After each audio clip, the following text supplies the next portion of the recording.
Howdy y'all, Dr. K. It is Wednesday, May 3rd, 11:35 in the a.m. And a couple of people have asked me a couple of questions. So you can thank them. I will give the response en general so everyone can hear. Yes, it is our first Wednesday. Yes, your initial on-topic post to the prompt for a threaded discussion for week 1 is due tonight before you go to bed. No set time, not 11 o'clock, before you go to bed, okay? So, threaded discussions, couple of questions. Let me remind you, inside course information, and we're scrolling, da da da da da da da da da da da da. Key, course, rubrics, and core documents.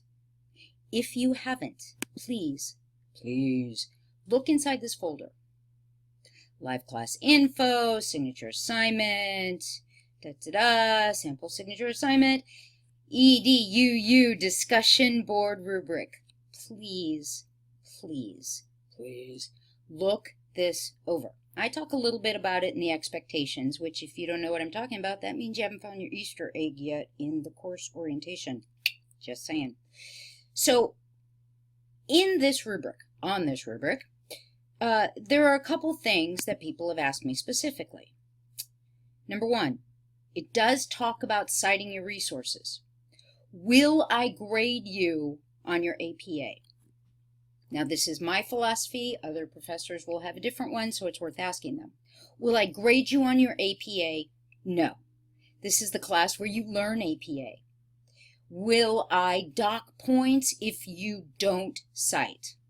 No, but I will bust you for it. You'll get a note going, come on, give it a try.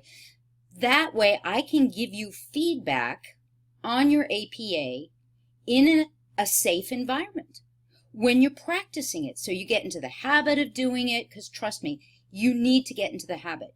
APA is not one of those things that comes naturally. You have to practice it to get good at it. It shouldn't be this continuous ongoing battle. You're going to reach a level of automaticity eventually with the basics, and there's 5 core basic things, and we'll get there later in the class. But those of you who've already taken PAINT, the Plagiarism and Academic Integrity Interactive Tutorial, well done. Those of you who haven't, get to it. But for our threaded discussions, by practicing it, you give me the opportunity to give you feedback when it's not costing you anything.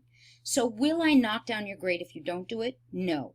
Will I bust you in text? Hey, come on, give it a try. It's not going to bite. Yes. And I am pretty darn relentless about that. So if you don't mind getting busted on a continuous basis, okay, it's your choice. But I am telling you, just like eating your vegetables and flossing, it's worth doing. Okay, please.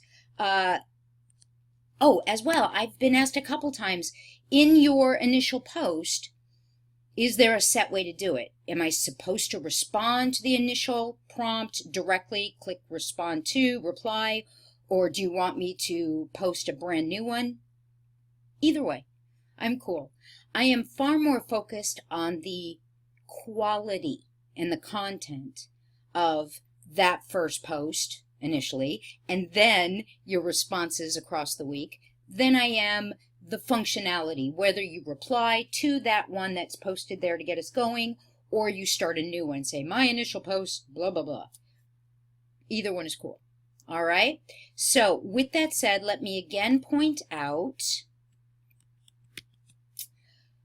quality of the posting, relevant facts, somewhere throughout your 3 posts. Doesn't have to be in the initial one. A lot of people like to do it in the initial one, but it doesn't have to be. Somewhere in your 3 posts, there needs to be an outside resource. Something that you feel is relevant, related to in any way. Maybe you feel it's relevant to the conversation. Maybe you feel it shows a completely different way of thinking, or you think this is wrong because of what we're discussing.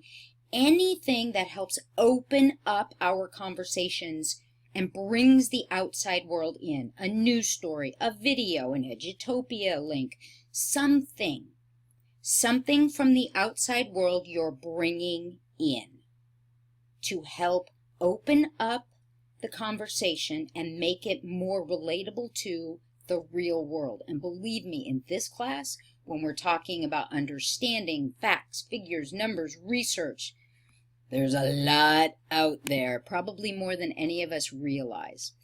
Then academic dialogue, be sure you read that one. B and C. This is where your personal inquiry is crucial. When you're engaging with your peers, don't just agree. Don't just agree and then give an anecdote that completely stays where the conversation is. Make each conversation worth the time you took to post it and your peers will take to read it. Take it further. Ask questions. The more we are open to our own inquiry, the more we are taking responsibility for our own learning processes. What am I interested in? How does this relate to me? What if I looked at it from this perspective? Why is this so important? I'm completely confused here.